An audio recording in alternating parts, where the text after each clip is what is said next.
Nyali maling spion ini jangan dianggap remeh, cekiders. Meski mobil sudah berada di dalam garasi, tetap aja itu maling nekat masuk. Usut punya usut, aksi pencurian spion terjadi di kawasan Joglo, Kembangan, Jakarta Barat. Aksi colong spion ini dilakukan secara bersamaan, cekiders. Dalam hitungan detik, sepasang spion mobil berhasil dicopot lalu dibawa kabur. Wadidaw, ini maling spion bukan kelas kaleng-kaleng, cekiders.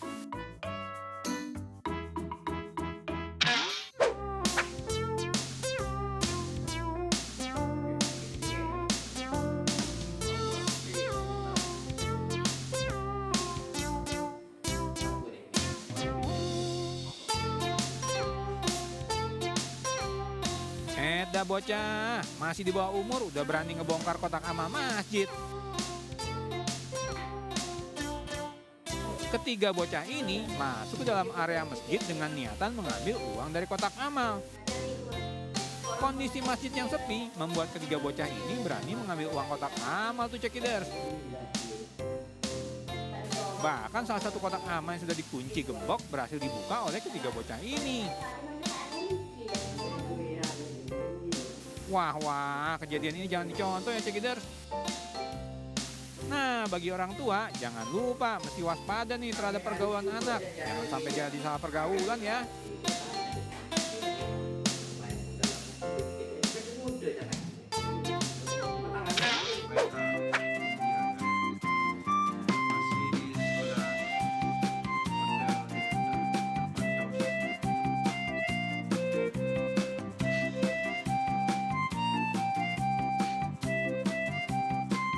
Pelaku jambret emang gak pandang bulu dalam memilih korbannya. Sebelum beraksi, pelaku terlihat menunggu korban di sebuah gang di kawasan Kuta, Bali. Korban yang merupakan pasangan pria dan wanita warga negara India itu terlihat tengah berjalan santai. Sementara pelaku sudah bersiap-siap menunggu korbannya lengah. Dengan gerak cepat, pelaku kemudian merampas paksa barang korban lalu melarikan diri.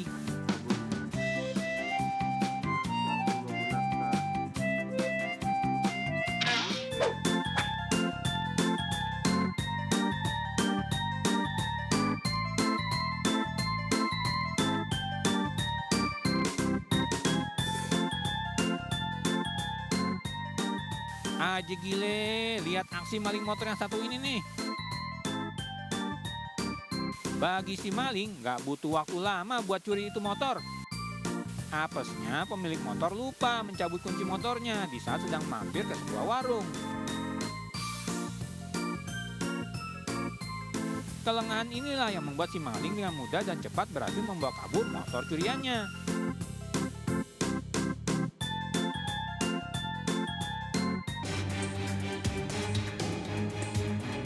Rekaman CCTV terlihat seorang pria melakukan pencurian sebuah handphone di warung makan di Jalan Raja Haji Fisabilillah, Tanjung Pinang, Kepulauan Riau. Aksi pelaku ini viral di media sosial setelah korban mengunggah rekaman CCTV-nya ke media sosial. Dari keterangan pegawai diketahui pria yang tidak dikenal ini melakukan aksinya dengan berpura-pura numpang buang air kecil ke toilet saat kondisi warung sepi. Sementara penjaga kasir sedang berada di dapur.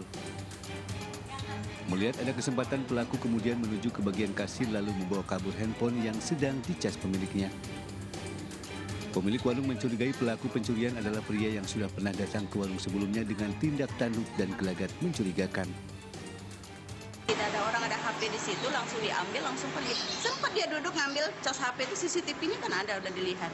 Langsung pergi, dia pakai masker, pakai topi, pakai baju hitam, celana hitam, semua serba hitam. Maskernya aja yang warna putih. Korban tidak melaporkan kasus pencurian ini ke pihak berwajib. Rekaman CCTV aksi pelaku hanya disebarkan ke media sosial dan berharap pelaku segera mengembalikan handphone curian tersebut sekaligus meminta maaf. Dari Tanjung Pinang, Humala Nasution, iNews melaporkan.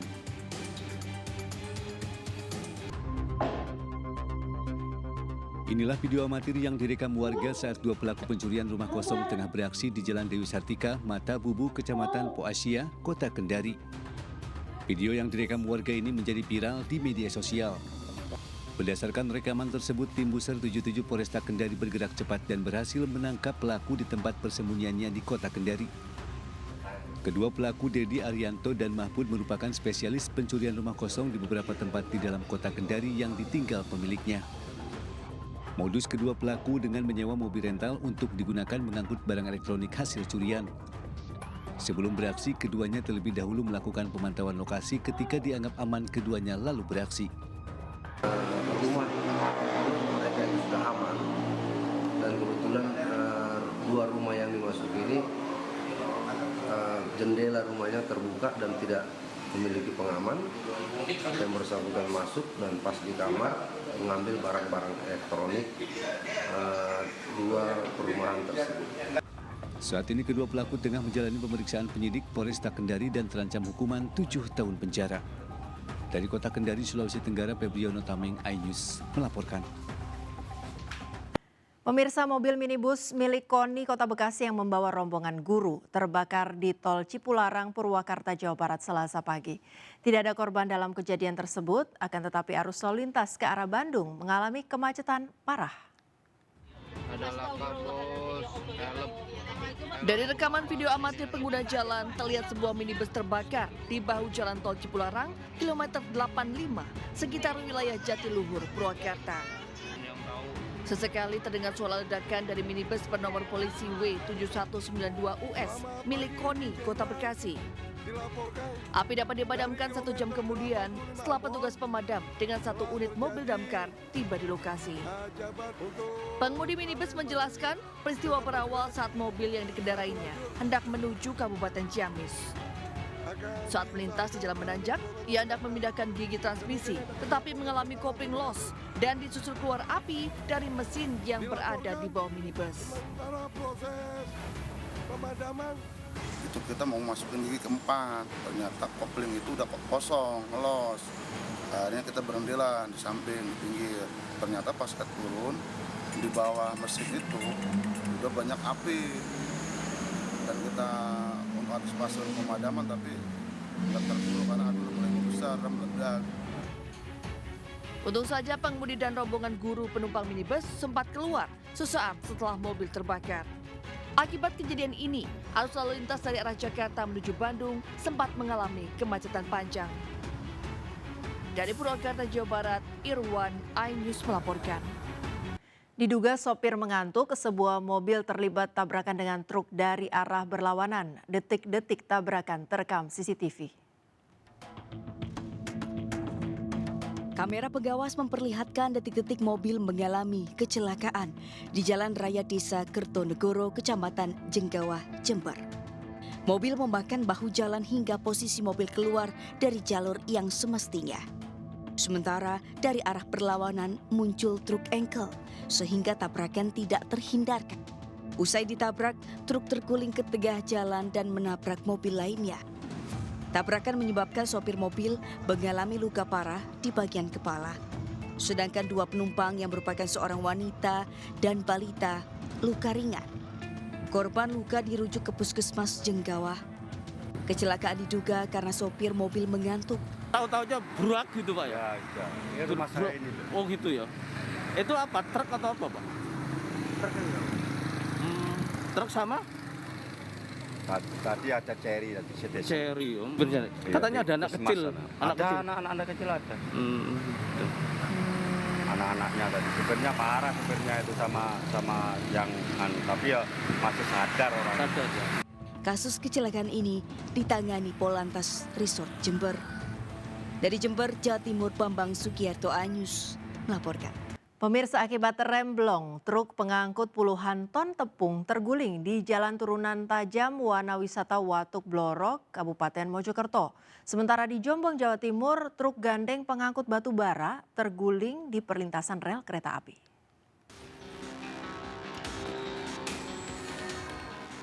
Sejumlah warga dan pedagang di sekitar Wanawisata Watu Blorok, Kecamatan Jetis, Kabupaten Mojokerto, berusaha menolong sopir dari kabin truk.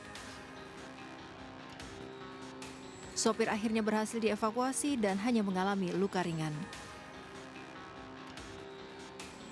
Tim kesehatan dari Puskesmas Jetis yang datang ke lokasi langsung melakukan pertolongan dan membawa sopir ke rumah sakit. Kecelakaan tunggal truk pengangkut tepung ini terjadi di Jalan Turunan Tajam Wanawisata Watu Blorok, Kecamatan Jetis, Kabupaten Mojokerto. Truk pengangkut 10 ton tepung terguling di tepian jurang. Muatan ratusan dus tepung tumpah dan berhamburan di tepi jalan. Sopir truk mengirim barang dari kota Surabaya menuju ke Boyolali. Namun saat akan masuk tol, jalan tol ditutup sehingga harus memutar lewat Mojokerto. Di Jalan Turunan Tajam, truk mengalami remblong sehingga sopir membanting setir ke kiri hingga terguling.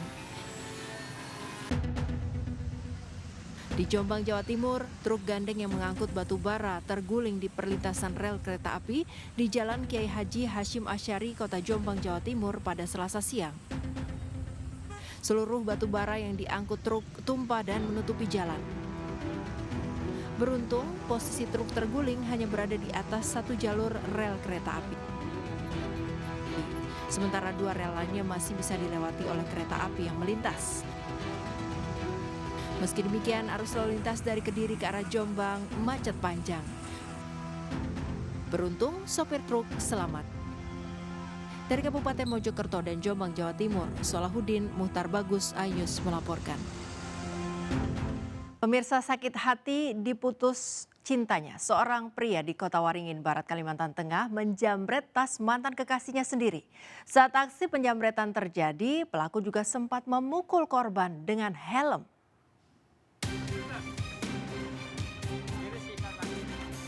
Inilah video saat AS 33 tahun tersangka penjamretan tas mantan pacar yang babak belur usai dihakimi massa. AS menjamret tas milik korban yang juga mantan pacarnya itu di Jalan Era Kartini, Desa Purbasari, Kecamatan Pangkalan Lada, Kabupaten Kota Waringin Barat pada Minggu 17 Desember 2023 lalu. Motif pelaku menjamret tas mantan pacarnya lantaran merasa sakit hati karena diputus sepihak oleh korban. Pelaku menjamret tas korban F 47 tahun saat korban sedang berboncengan dengan temannya. Tak hanya menjamret tas korban, pelaku juga memukul kepala korban dengan helm sebanyak 1 kali. Selanjutnya teman korban yang bonceng korban berhenti dan pada waktu itu tersangka sempat cekcok dengan korban. Kemudian tersangka menarik tas lembang milik korban hingga putus. Kemudian tersangka memukul kepala korban dengan menggunakan helm sebanyak 1 kali. Tersangka langsung melarikan diri ke arah Jalan Ahmad Yani. Selanjutnya sekira jam 13.00 pada waktu tersangka berada di rumah, diamankan oleh adik kandung korban bersama warga lainnya. Selanjutnya tidak lama kemudian datang didampingi dengan anggota Polsek Pangkalan Lada. Barang bukti yang berhasil diamankan yakni uang Rp11.000, tas korban, serta motor yang dikendarai oleh pelaku. Atas perbuatannya, pelaku terancam pidana penjara paling lama 9 tahun. Dari Kabupaten Kota Waringin Barat, Kalimantan Tengah, Sigit Zakuan Pamungkas, iNews melaporkan. Banjir yang menerjang Aceh Utara sejak kemarin terus meluas hingga mengakibatkan kawasan Loksekon, ibu kota Aceh Utara, lumpuh total. Akibat banjir, aktivitas perekonomian dan transportasi di 12 kecamatan tidak berjalan.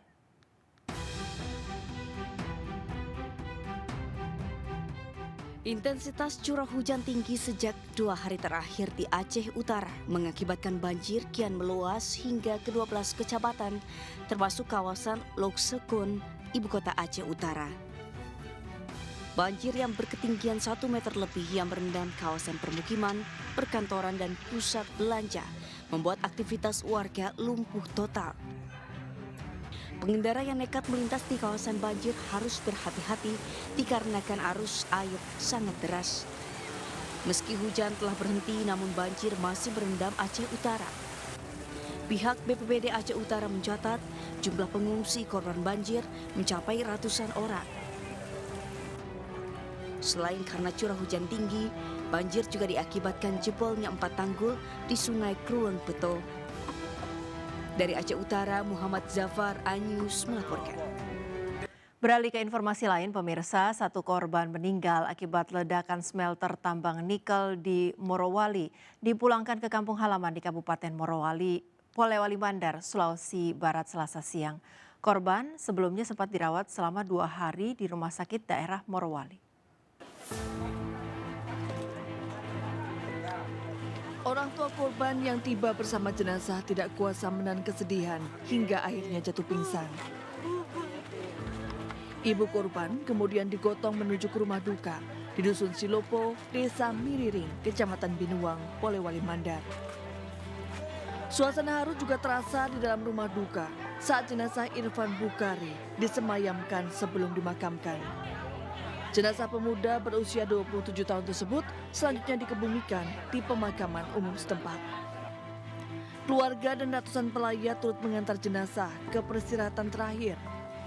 Pihak keluarga menjelaskan korban sempat dirawat di RSUD Morowali dan dinyatakan meninggal pada Senin sore. Korban yang menjadi tulang punggung keluarga telah 1 tahun lebih bekerja di perusahaan tambang. Kecelakaan itu pada hari Ahad tanggal 24 Desember dan pada hari itu juga dirawat di RSUD Kota Bungku, Morowali dan sempat dirawat 2 hari 1 malam, tepatnya pada tanggal 25 Desember pukul 16.45 almarhum meninggal dunia. Hingga Selasa malam, korban tewas ledakan tubuh smelter nikel di Morowali tercatat sebanyak 16 orang. Saat ini, terdapat 2 warga Polewali Mandar yang masih menjalani perawatan di rumah sakit. Dari Polewali Mandar, Sulawesi Barat, Huzair Zainal, iNews melaporkan. Mantan Gubernur Papua Lukas NMB tutup usia di Rumah Sakit Angkatan Darat Gatot Subroto, Jakarta Pusat Selasa pagi. NMB meninggal dunia setelah menjalani belasan kali cuci darah.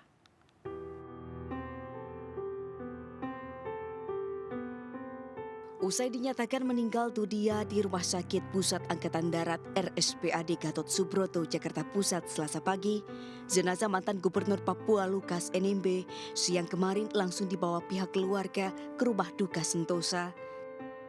Jenazah Lukas NMB disemayamkan sebelum diterbangkan ke Papua pada Rabu malam. Kami lagi berunding dengan keluarga. Memang Bapak harus diterbangkan ke Papua. Cuman apakah besok malam kan harus dirundingkan dulu. Karena keputusan mengenai Bapak ini kan bukan hanya keluarga. Beliau kan gubernur yang sangat disayangi dan pasti ada upacara protokoler di Pemda. Lukas NMB meninggal dunia pada hari Selasa pukul 10:40 waktu Indonesia Barat. NMB meninggal setelah menjalani 15 kali terapi cuci darah. Sebelumnya Lukas NMB dirawat di RSPAD selama menjalani proses hukum pasca penetapan tersangka oleh Komisi Pemberantasan Korupsi. Lukas NMB juga sempat bolak-balik ke Singapura untuk menjalani perawatan kesehatan, termasuk memiliki dokter khusus untuk menangani penyakit yang dideritanya. Lukas NMB divonis hukuman 8 tahun penjara oleh Majelis Hakim Tindak Pidana Korupsi Jakarta karena terbukti melakukan korupsi berupa gratifikasi dan suap saat menjabat sebagai gubernur periode 2013 sampai 2022.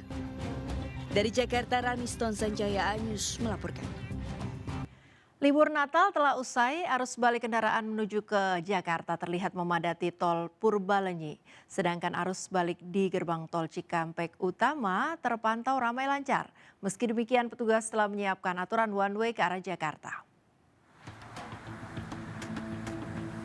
Antrian panjang kendaraan menuju Jakarta sudah terlihat di kilometer 123 ruas tol Purbalenyi Cimahi pada Selasa malam.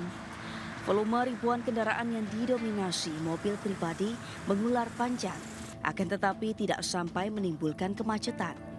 Arus balik sudah terpantau sejak Selasa pagi bersamaan dengan mulainya wisatawan meninggalkan kota Bandung. Diprediksi arus balik kendaraan libur Natal akan terus terjadi hingga Rabu pagi. Sementara arus lalu lintas di gerbang tol Cikampek Utama terpantau ramai lancar. Hingga Selasa sore tercatat lebih dari 19.000 kendaraan mengarah ke Jakarta. Untuk mengantisipasi peningkatan volume kendaraan, petugas menyiapkan pemberlakuan sistem rekayasa lalu lintas satu arah dan kontraflow. PT Jasa Marga Trans Jawa Tol mencatat peningkatan volume kendaraan yang menuju Jakarta melalui gerbang tol Cikampek Utama pada shift 1 tanggal 26 Desember 2023 sampai dengan pukul 14 WIB sudah mencapai 40,84% dari lalu lintas normal yang tercatat sebesar 10.118 kendaraan. Sedangkan volume kendaraan yang menuju Jakarta melalui gerbang tol Cikampek Utama pada tanggal 25 Desember 2023 tercatat sebanyak 47.617 kendaraan, naik sebesar 65,27% terhadap lalu lintas normal. Tim Liputan News melaporkan. Momen libur Natal dan Tahun Baru membuat destinasi wisata Komplek Candi Arjuna di dataran tinggi Dieng, Banjarnegara, Jawa Tengah mengalami lonjakan pengunjung hingga puluhan ribu wisatawan. Begitu pula kawasan Gunung Bromo yang mengalami lonjakan pengunjung lebih dari 50%.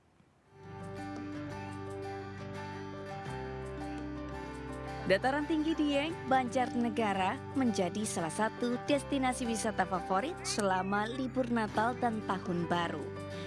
Tidak hanya udara dingin dan bentang wisata alam kawah bekas letusan Gunung Purba, dataran tinggi Dieng juga memiliki situs-situs bersejarah peninggalan masa lalu, yakni Komplek Candi Arjuna. Di Komplek Candi ini, pengunjung dapat sekaligus belajar tentang sejarah candi peninggalan umat Hindu Dieng. Sangat menyenangkan sih. Ini baru pertama kali, maksudnya kita berjalan ke sini dari Temanggung kurang lebih 1 jam 45 menit. Tadi udah berkeliling kemana aja Mbak? Dari Kawah Sikidang. Dari Kawah Sikidang, terus ini ke sini? Ke sini. Dari data Dinas Pariwisata Kabupaten Banjarnegara, terhitung sejak 23 Desember hingga 25 Desember, angka kunjungan wisatawan yang memasuki Dieng mencapai 25.000 kunjungan atau meningkat hingga 150% dari kondisi normal. Kawasan wisata Gunung Bromo di Kabupaten Probolinggo, Jawa Timur juga mengalami lonjakan wisatawan selama masa libur Natal. Bahkan, kenaikan wisatawan mencapai lebih dari 50% dibanding sebelum masa liburan. Wisata berbasis alam ini memiliki keindahan panorama matahari terbit yang menjadi pilihan wisatawan. Wisatawan dari berbagai daerah harus rela datang dini hari untuk dapat menikmati fenomena indah matahari terbit. Yang menarik apanya? View-nya. Ya. View sunset bagus. Ya, terus? Terus perbukitannya. Berapa kali ke sini? 3 kali ini. 3 kali ini. 3 kali. Asli mana? Surabaya. Sudah. Rencana mau ke sini lagi enggak? Oh, jelas. Selain itu, kawasan Bukit Teletubbies yang kembali menghijau pasca kebakaran menjadi daya tarik wisatawan untuk berkunjung ke Bromo. Tim Liputan News melaporkan. Putra calon Presiden Ganjar Pranowo, Muhammad Alam Ganjar, hadir dalam acara Pesta Rakyat untuk Ganjar Mahfud di halaman Stadion Kebon Dalem, Kendal, Jawa Tengah. Kehadiran Alam Ganjar mendapat sambutan meriah warga, terlebih lagi kalangan generasi muda.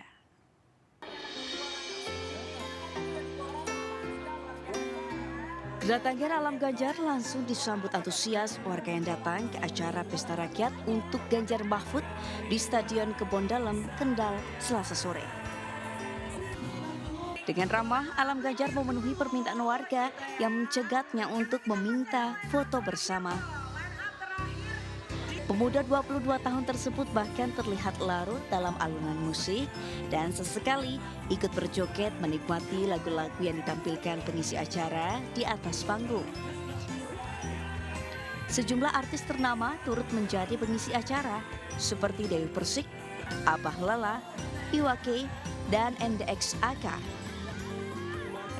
Alam Ganjar mengakui antusias warga Kendal sangat tinggi. Dirinya merasakan sambutan penuh kehangatan dan luar biasa dari kalangan anak muda. Alam Ganjar menyebut potensi anak muda di Kendal bisa dilibatkan dan berkolaborasi dengan anak muda dari daerah lain untuk memajukan Indonesia. Luar biasa sih, aku jalan-jalan Kendal tapi masih muda masih disambut dengan kehangatan, tapi lebih kepanasan. Pak, harapannya untuk warga Kendal untuk paslon nomor 3 ini? Ya, coba kita itu ya dari potensi-potensi masing-masing daerah. Jadi kita usaha untuk anak muda bisa mengkreasikan apa yang dilakukan di daerah masing-masing. Pada kesempatan tersebut, Wakil Ketua Tim Pemenangan Nasional Ganjar Mahfud Andika Perkasa yang datang bersama istri menyatakan memiliki target meraih sebanyak mungkin dukungan dari masyarakat di Kendal agar bisa memenangkan Pilpres 1 putaran. Selain diisi hiburan artis ibu kota, juga ada oras politik dari TPN Ganjar Mahfud dan penayangan video visi misi pasangan Ganjar Mahfud. Dari Kendal, Jawa Tengah, Edi Praitno, iNews melaporkan. Ketua Umum DPP Partai Perindo Haritanu Sudibyo mengajak warga Probolinggo, Jawa Timur mendukung Mahfud MD untuk bisa menjadi pemimpin Indonesia bersama Ganjar Pranowo.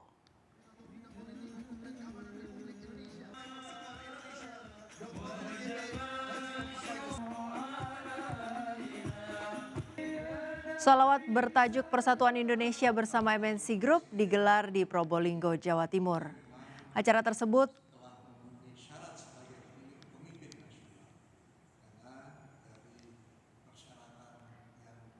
tersebut dihadiri Ketua Umum DPP Partai Perindo Haritanu Sudibyo, Ketua Harian DPP Partai Perindo TGB Zainul Majdi, hingga calon Wakil Presiden nomor urut 3 Mahfud MD. Haritanu dalam sambutannya mengajak warga untuk mendukung Mahfud menjadi pemimpin Indonesia bersama Ganjar Pranowo. Juru bicara Partai Perindo Abdul Holik menilai Mahfud MD merupakan sosok yang pas dan memiliki 5 kriteria sebagai pemimpin bangsa.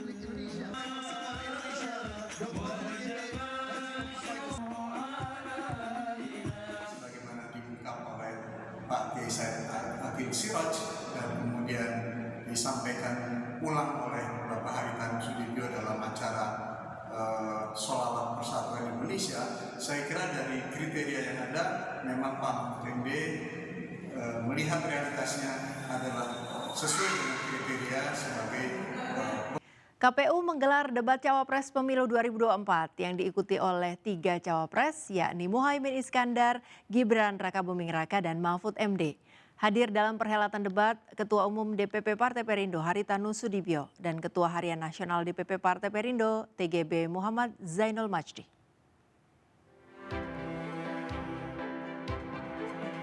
Cawapres nomor urut 3 Mahfud MD tampil percaya diri pada debat Cawapres yang digelar KPU RI. Turut hadir menyaksikan debat Capres Ganjar Pranowo didampingi Siti Atikoh Ganjar serta Ketua Umum Partai Perindo Haritanu Sudibyo dan Wakil Ketua TPN yang juga Ketua Harian Nasional Partai Perindo TGB Muhammad Zainul Majdi. TGB nilai Mahfud MD mampu menguasai debat dan memberikan solusi dalam menyelesaikan masalah fundamental dalam ekonomi dan investasi yang dibahas dalam debat. Dan saya lihat bahwa Pak Mahfud tetap tetap kuat ya pada basis bahwa apa yang telah dia kerjakan, apa hal-hal konkret yang perlu dilakukan, dan tidak hanya pada tataran normatif saja atau tataran wacana, tapi konkret menyelesaikan masalah. Setelah debat Cawapres, KPU akan menggelar debat Capres kedua pada 7 Januari 2024 dengan tema pertahanan, keamanan, hubungan internasional, dan geopolitik. Partai Perindo yakin dan optimis Ganjar akan tampil percaya diri pada debat berikutnya. Tim Liputan iNews melaporkan. Calon Presiden nomor urut 1 Anies Baswedan meresmikan Kampung Anies di Kampung Kamboja tepian Sungai Kapuas, Kota Pontianak, Kalimantan Barat pada Selasa siang. Sementara calon Presiden nomor urut 2 Prabowo Subianto menyatakan bahwa migrasi pengungsi Rohingya di Aceh harus segera dibatasi. Disambut antusias para pendukungnya di Pontianak, Kalimantan Barat, Anies Baswedan menyapa masyarakat Kota Pontianak, khususnya warga tepian Sungai Kapuas, Pontianak. Anies pun mengucapkan terima kasih kepada masyarakat Kota Pontianak yang antusias menyambut perubahan. Kedatangan Anies juga sekaligus untuk meresmikan Kampung Anies yang akan menjadi percontohan untuk program pengelolaan kampung yang warganya difasilitasi dengan baik. Seperti menghilangkan kekumuhan, memiliki sekolah-sekolah yang dekat, puskesmas bagus lengkap, memiliki tempat bermain anak yang gratis, serta memiliki pasar yang ramai. Sementara itu di tempat lain, Menteri Pertahanan Republik Indonesia Prabowo Subianto menanggapi krisis pengungsi Rohingya yang terus berdatangan ke Indonesia melalui Laut Aceh. Menurutnya rakyat sendiri masih banyak yang susah dan harus menjadi prioritas, sehingga migrasi Rohingya harus bisa dibatasi masuk ke Indonesia. Jadi tidak begitu fair ya kalau kita harus menerima semua pengungsi itu menjadi beban kita, walaupun dari segi kemanusiaan kita punya juga rasa, tapi sekali lagi di ujungnya kita harus menjaga kepentingan rakyat kita dan bangsa kita. Terbaru pada 23 Desember lalu, sekitar 180 pengungsi Rohingya ditolak menetap oleh warga Aceh hingga diantar ke kawasan hutan di Desa Tuhabihe, Kecamatan Muara 3, Kabupaten Pidi. Tim Liputan A-News melaporkan. High-End Magazine dan MNC Channels menyelenggarakan perhelatan fashion tahunan berjudul E-Fashion Festival dan The Masterpiece 2023. Kegiatan ini bertujuan untuk mengapresiasi kreativitas anak bangsa di bidang industri kreatif.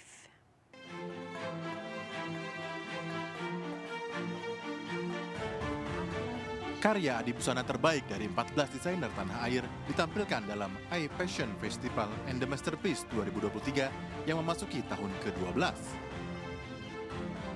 Acara yang digelar di studio RCTI Plus Jakarta ini mengambil tema Celebration of Art and Culture. Kali ini aku nampilkan koleksi adalah jadi lebih twist dari tema oriental, Chinese style, tapi di twist tidak terlalu tradisional, jadi lebih wearable, jadi dikemas dalam bentuk evening gown. Dengan adanya diadakan fashion seperti ini, itu kita mendukung mereka untuk karya-karya mereka ditampilkan sehingga pecinta fashion itu melihat karya-karya, bagaimana karya-karya dari anak bangsa itu seperti apa. Dalam acara ini juga digelar penyerahan penghargaan tahunan kepada pelaku fashion dan lifestyle tanah air. High-End Lifestyle Award 2023 diberikan kepada 6 orang terpilih yang dinilai berprestasi dan memberikan inspirasi di bidang masing-masing. Dari Jakarta, Nisa Sahib, Ilham Zarkasi, iNews melaporkan.